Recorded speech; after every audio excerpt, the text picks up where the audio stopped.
अजित पवार विरुद्ध शरद पवार हा अंक सुरू झाला. राष्ट्रवादीचं चिन्ह नाव अजित पवारांकडे गेलं.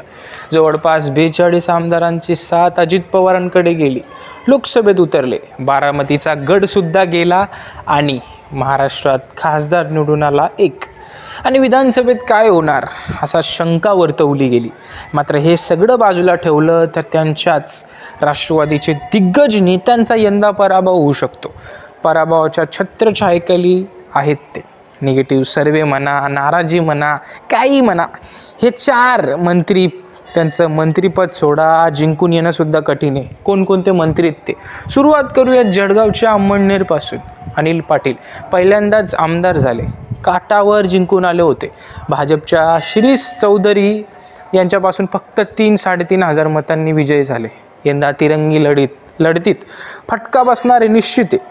कारण इथं काँग्रेस विरुद्ध भाजपचे बंडखोर विरुद्ध अजित पवार असा सामना दिसून येतो. मात्र आता इथून यांची विकेट जाणार का राहणार हे बघावं लागेल. दुसरं नाव छगन भुजबळांचं येतं.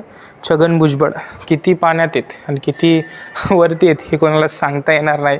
मराठा कार्ड खेळून भुजबळांची येवल्याचे सीट मात्र शरद पवारांनी टाईट करून ठेवली.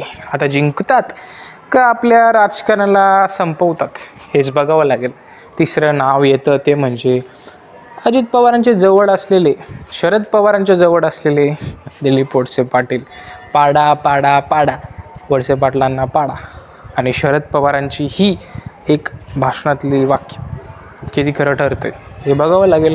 त्यानंतरचं नाव म्हणजे प्रामुख्याचं नाव हे सुद्धा पण, कारण हे नावसुद्धा पॉवरफुल आहे, ते म्हणजे धनंजय मुंडेंचं. कारण धनंजय मुंडे कितपत जिंकून येतील या परडी यांच्या लोकसभेत आधी तर म्हणता येईल